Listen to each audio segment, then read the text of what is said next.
आगे बढ़ते हैं, आपको तस्वीरें दिखाते हैं मथुरा की, जहां आगरा दिल्ली हाईवे पर चलती कार में आग की तस्वीरें आई हैं। कुछ ही सेकंड के भीतर टाटा सफारी कार धू धू करके जलने लगी। कार में बैठे लोगों ने ये तो कहिए वक्त रहते कूद करके जान बचा ली। तो ये एसयूवी कार है और देखिए किस तरीके से जो लपटें निकल रही हैं, इसे देखकर अंदाजा लगाना मुश्किल है कि ये किसी कार से ये लपटें निकल रही हैं। और वो कार छोटी मोटी नहीं, एसयूवी कार है। यहाँ गनीमत बस ये रही कि वक्त रहते लोगों ने कार से कूद करके जान बचा ली है। तो हाईवे पर ये तस्वीरें आई हैं। यहाँ आपको बताना पड़ेगा कि ये जो लपटें उठ रही हैं किसी कार से उठ रही हैं, एसयूवी है ये।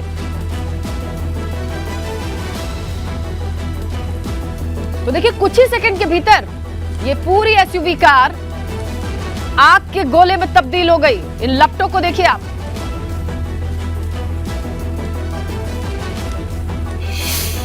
आज की सुबह सड़क हादसों के हाहाकार से भरी है।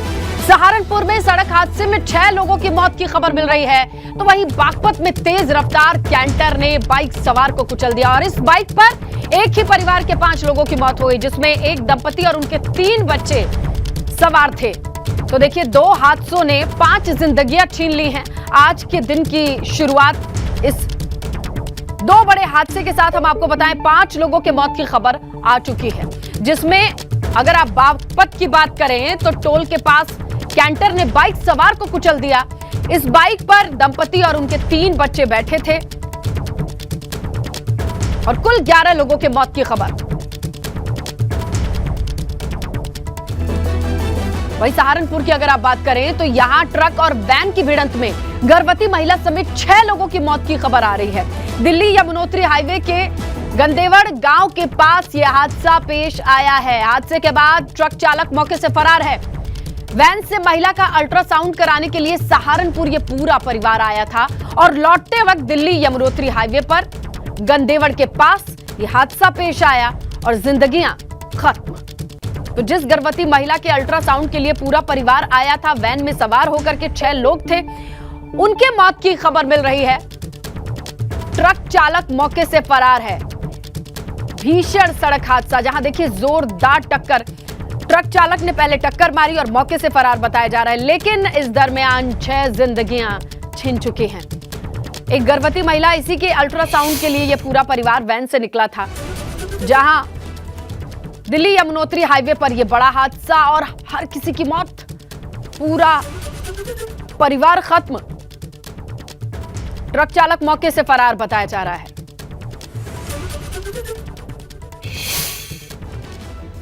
और बागपत से ही ऐसी दर्दनाक हादसे की तस्वीरें और खबर, जहां मेरठ टोल प्लाजा पर तेज रफ्तार कैंटर ने एक बाइक को टक्कर मारी और इस बाइक पर सवार थे एक पूरा परिवार।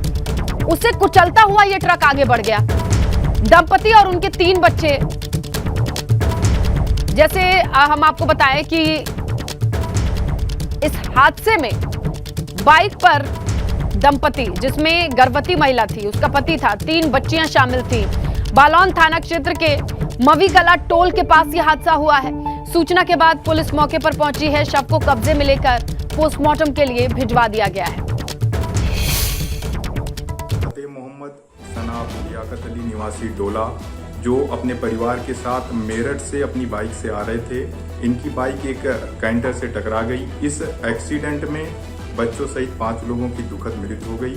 मृतकों को पीएम हेतु जिला अस्पताल भेज दिया गया है। कैंटर चालक, जिसका नाम इरशाद है, उसे गिरफ्तार कर लिया गया है। आवश्यक वैधानिक कार्रवाई की जाएगी। देखिए यूपी में नए भाजपा अध्यक्ष के नाम की अटकलों के बीच उप मुख्यमंत्री केशव प्रसाद मौर्य ने ट्वीट करके राजनीतिक रूप से बड़ा संकेत दे दिया है। केशव ने ट्वीट कर लिखा, संगठन सरकार से बड़ा है। दरअसल बीजेपी यूपी में नए अध्यक्ष की तलाश चल रही है। पिछले 5 महीने से नाम पर मंथन है। पार्टी को एक ऐसे चेहरे की तलाश है जो मिशन 2024 को ध्यान में रखकर संगठन को मजबूती दे सके। हाल ही में पार्टी ने प्रदेश में नए संगठन महामंत्री को भी नियुक्त किया है। अब अध्यक्ष की तलाश पूरी होनी चाहिए, ऐसी उम्मीद जताई जा रही है। ये कोई पहला मौका नहीं है जब उप मुख्यमंत्री केशव प्रसाद मौर्य कार्यकर्ताओं के बीच इस तरीके की कोई बात कहते नजर आए हों। इससे पहले भी वो कार्यकर्ताओं के बीच ये बात रख चुके हैं। संगठन सबसे महत्वपूर्ण है, संगठन से बढ़कर कुछ नहीं है। ये संदेश वो पहले भी दे चुके थे, लेकिन अभी जो वक्त का तकाजा है या नजाकत है, उसके बीच उनका ये ट्वीट लोगों के बीच चर्चा का विषय बना हुआ है। तो क्या मायने हैं एक लाइन लिखने के बाद किस तरीके से उत्तर प्रदेश की सियासत में हलचल है, ये समझने की कोशिश करेंगे हमारे सहयोगी अनुभव शुक्ला से। अनुभव, देखिए, ये बात वो अक्सर कहते आए हैं, लेकिन जो ये टाइमिंग है, जो ये वक्त है जब वो संगठन की बैठक में बैठे हैं, पश्चिम से शुरुआत हो रही है, नए संगठन महामंत्री के साथ बैठक लेकर के, उनके इस ट्वीट के बड़े मायने निकाले जा रहे हैं। कैसी हलचल है लखनऊ में? देखिए, बिल्कुल आपने ठीक कहा कि राजनीति में टाइमिंग का बहुत महत्व होता है। उप मुख्यमंत्री केशव प्रसाद मौर्य तो कई बार ये बात कहते रहे हैं, जब भी जाते हैं कार्यकर्ताओं को संबोधित करते हैं या पदाधिकारियों के साथ कोई बैठक होती है, तो ये हमेशा कहते हैं कि संगठन बहुत महत्वपूर्ण है, संगठन से बड़ा कुछ भी नहीं है और सभी को संगठन को गढ़ने का काम करना चाहिए। लेकिन इस बार जिस तरीके से ये ट्वीट किया है, आप देखिए, उत्तर प्रदेश में बीजेपी ने संगठनात्मक बदलाव किए। जो नए महामंत्री संगठन आए हैं, धर्मपाल सैनी, उन्होंने अपनी पहली बैठक अगर की तो वो गाजियाबाद में की और पश्चिम और ब्रज क्षेत्र की बैठक की। तकरीबन हम कहें तो वहाँ पर जितने भी उस क्षेत्र के सांसद हैं वो सब पहुँचे, विधायक पहुँचे, मंत्री पहुँचे, दोनों उप मुख्यमंत्री पहुँचे और वर्तमान प्रदेश अध्यक्ष स्वतंत्र देव सिंह भी पहुँचे, करमवीर भी वहाँ पर पहुँचे। और वहाँ पर उस बैठक के बाद इस तरह से ट्वीट करना कि संगठन सरकार से बड़ा है, कहीं न कहीं ये बहुत सारे संकेत दे रहा है। अभी आपको याद होगा, हाल ही में जब उप मुख्यमंत्री केशव प्रसाद मौर्य पार्टी के राष्ट्रीय अध्यक्ष जेपी नड्डा से मिलकर आए, तब भी उत्तर प्रदेश के जो सत्ता का गलियारा है वहां पर खूब चर्चाएं हुई। बीजेपी कार्यालय में तो हम कहें तो 1-2 दिनों तक बहुत मरमरिंग रही, बहुत सारी चीजों को लेकर, पर लिस्ट नहीं जारी हुई। और अब जब ये ट्वीट आ गया है तो माना जा रहा है कि हो सकता है आज या कल पार्टी की तरफ से जो प्रदेश अध्यक्ष है उसके नाम की औपचारिक घोषणा कर दी जाए। हर कोई इसी का इंतजार कर रहा है। क्यों? क्योंकि ये नियुक्ति बहुत महत्वपूर्ण है 2024 के लोकसभा चुनाव को देखते हुए। आप देखिए, जब नए महामंत्री संगठन आते हैं वो शुरुआत कहाँ से करते हैं? वेस्टर्न यूपी से करते हैं। उन्होंने एक रणनीति तैयार की है कि 3 बड़ी बैठकें करेंगे। एक बैठक हो गई पश्चिम और ब्रज की, अब अवध की और कानपुर की होनी है, फिर काशी गोरखपुर की होनी है। और जब केशव प्रसाद मौर्य उनसे मिलते हैं, बैठक में शामिल होते हैं, तमाम पार्टी के विधायक, सांसद, पदाधिकारी वहां रहते हैं, उसके बाद ये ट्वीट करते हैं। यानी कहीं ना कहीं वो मैसेज दे रहे हैं। क्या कार्यकर्ताओं को दे रहे हैं, पदाधिकारियों को दे रहे हैं, या फिर अफसरों को मैसेज दे रहे हैं जो बीजेपी कार्यकर्ताओं की नहीं सुनते? एक तरीके से उनको भी ये मैसेज है, अधिकारियों को भी मैसेज है कि पार्टी का कार्यकर्ता कितना महत्वपूर्ण है। अफसर बिल्कुल अनुभव, ये कहीं ना कहीं बताने का तरीका है कि संगठन का आदमी अगर सामने खड़ा है तो वो सरकार के जितनी ही हैसियत रखता है, या यूं कहें उन्होंने तो ये कह दिया कि सरकार से बड़ा है। तो एक ट्वीट के अब मायने कई हैं और ये वक्त है इंतजार खत्म होने का कि कौन होगा नया प्रदेश अध्यक्ष जिसके कंधे पर 2024 की जिम्मेदारी है। ये बहुत जल्द साफ हो जाएगा, हालांकि इंतजार 5 महीने से चल रहा है। शुक्रिया अनुभव तमाम जानकारी के लिए। आगे बढ़ेंगे, बात करेंगे। सीएम योगी आदित्यनाथ का बड़ा बयान सामने आया है। यूपी बनेगा जैव ईंधन उत्पादन का रोल मॉडल राज्य। हर जिले में स्थापित होंगे बायोफ्यूल प्लांट और सीएम ने कार्य योजना तैयार करने के भी निर्देश दे दिए हैं। तैयार करें नई जैव ऊर्जा नीति। बायोफ्यूल अतिरिक्त आय में सहायक होगा, यह भी कहना है सीएम योगी का। लीजिए एक नई महत्वाकांक्षी परियोजना।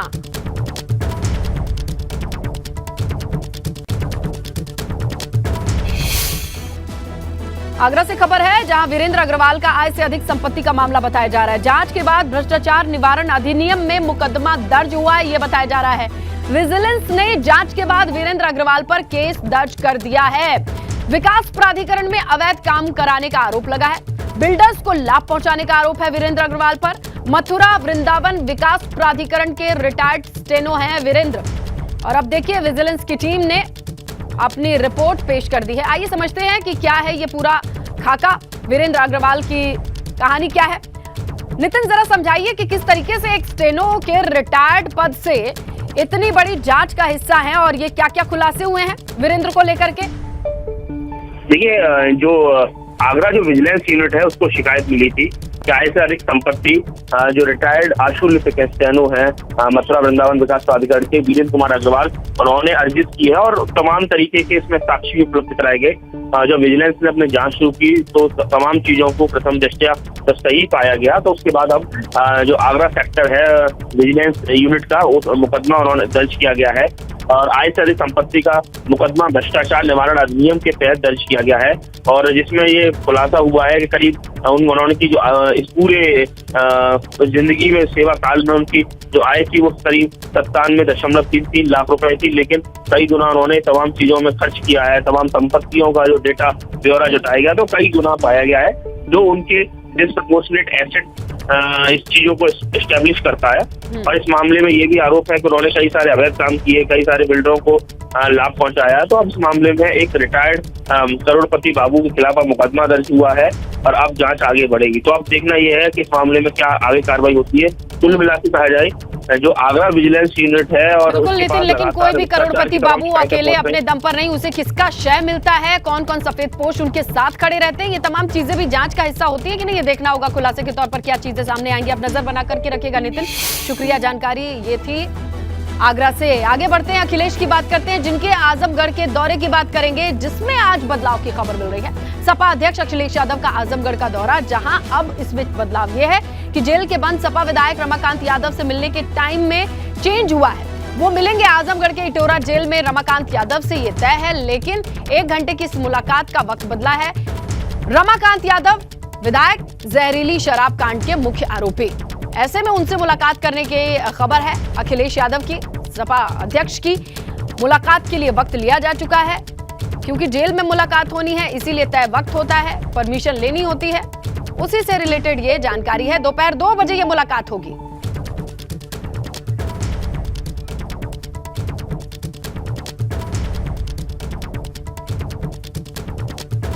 तो देखिए, जेल में बंद है रमाकांत यादव, उनके मुलाकात का जो समय है वो पहले तो बात चल रही थी 20 अगस्त को मुलाकात होगी, इसके बाद 23 अगस्त की तैयारी थी, लेकिन अब कार्यक्रम में बदलाव है। आज ही जेल में जाकर के रमाकांत यादव से अखिलेश यादव मिलेंगे, ये खबर मिल रही है। उनके मुलाकात के लिए वक्त जो है 2 बजे का बताया जा रहा है। रमाकांत यादव से मुलाकात का आजमगढ़ में बंद है रमाकांत यादव, जहरीली शराब कांड के मुख्य आरोपी हैं रमाकांत यादव, और उनसे मुलाकात के लिए आजमगढ़ की इटोरा जेल 2 बजे का वक्त बताया जा रहा है। अखिलेश यादव ने लिया है और अब मुलाकात हो सकती है, लेकिन लगातार बदलाव हो रहे हैं अखिलेश के पूरे शेड्यूल को देख करके। खुर्रम नुमानी हमारे सहयोगी इस वक्त जुड़ चुके हैं। खुर्रम, ये बताइए कि इतनी दुविधा क्यों है? पहले 20 तारीख का वक्त तय था, फिर 23 की तैयारी थी, खबर अब ये आ रही है कि आज ही मिलेंगे।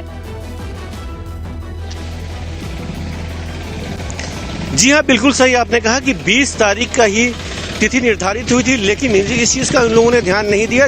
20 तारीख को शायद शनिवार का दिन था, शनिवार के कारण जेल में मुलाकात नहीं होती, इसलिए फिर ये प्रोग्राम चेंज करके 23 तारीख को हुआ। लेकिन एकाएक रात में फिर ये नया प्रोग्राम आया कि अब वो 22 तारीख यानी आज ही मुलाकात करेंगे। तो ये आज निश्चित हो गया कि ये मुलाकात करेंगे, क्योंकि ये साफ तरीके से देखा जा रहा है कि समाजवादी पार्टी के कार्यकर्ता अभी से ही जिला जेल पर जुटना शुरू हो गए। आप देख सकते हैं कि तमाम कार्यकर्ता जिला जेल के मुख्य गेट पर अखिलेश यादव के स्वागत के लिए खड़े हैं, और इसी तरीके की तमाम जगह जगह पर अखिलेश यादव के स्वागत के लिए लोग खड़े हुए हैं। तो ये दुविधा अब लगभग खत्म होती दिख रही है। 2 बजे ये आजमगढ़ जेल में रमाकांत यादव से मुलाकात करेंगे।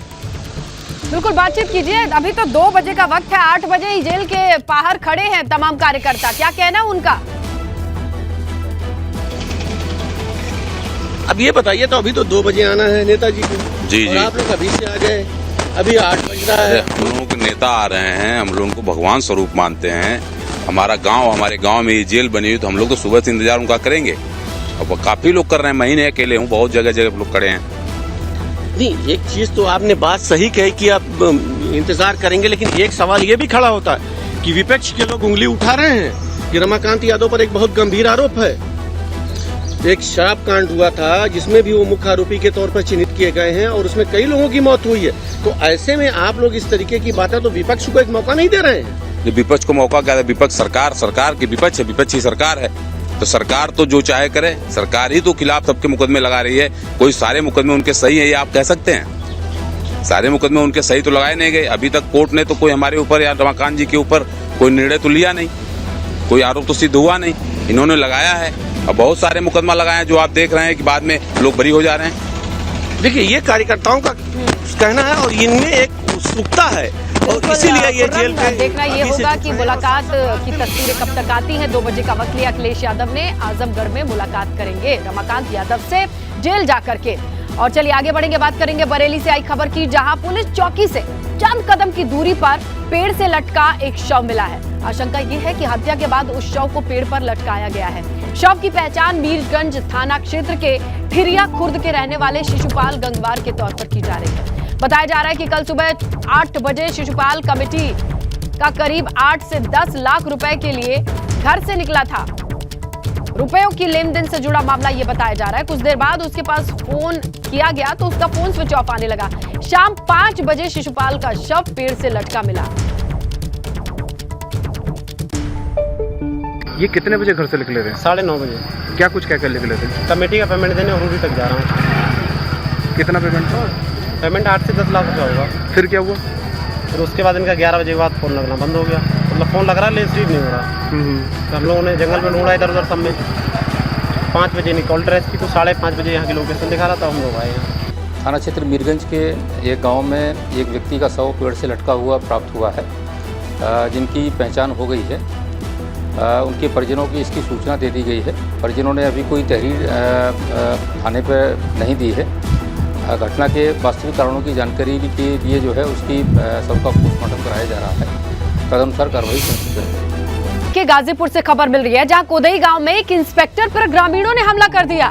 लाठी डंडे से हमले में राजेश नाम के इंस्पेक्टर के घायल होने की खबर है। इन्हें निजी अस्पताल में भर्ती कराया गया है। बताया जा रहा है कि 1 महीने पहले गांव का एक बच्चा गायब हो गया था, जिसे लेकर के गांव में तनाव का माहौल था और इसी से जुड़ी पूछताछ के लिए इंस्पेक्टर राजेश पहुंचे थे। लेकिन ग्रामीणों ने जैसे ही उन्हें देखा उन पर हमला कर दिया। कंदवा थाना क्षेत्र के कोदई गांव का मामला बताया जा रहा है। 1 महीने पहले एक बच्चा गायब हुआ था, उसी के पूछताछ में पहुंचे थे गांव पर। इंस्पेक्टर का नाम राजेश बताया जा रहा है, जिसके ऊपर गांव वालों ने हमला बोल दिया।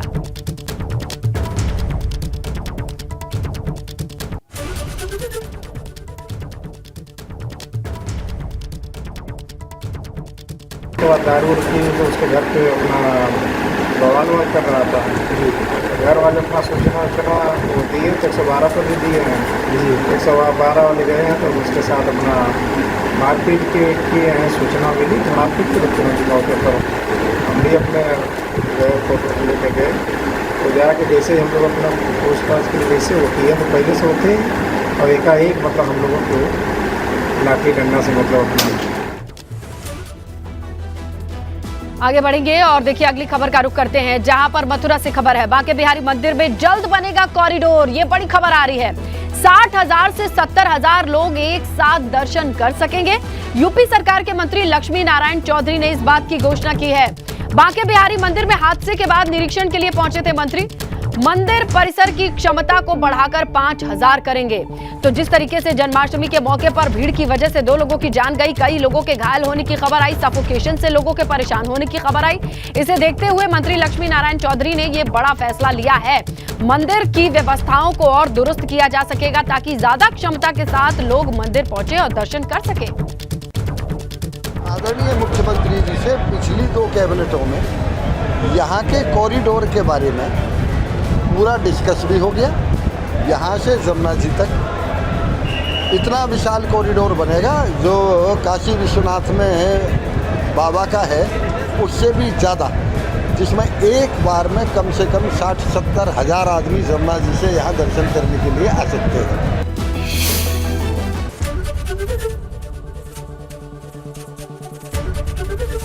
एबीपी गंगा, खबर आपकी, जुबान आपकी।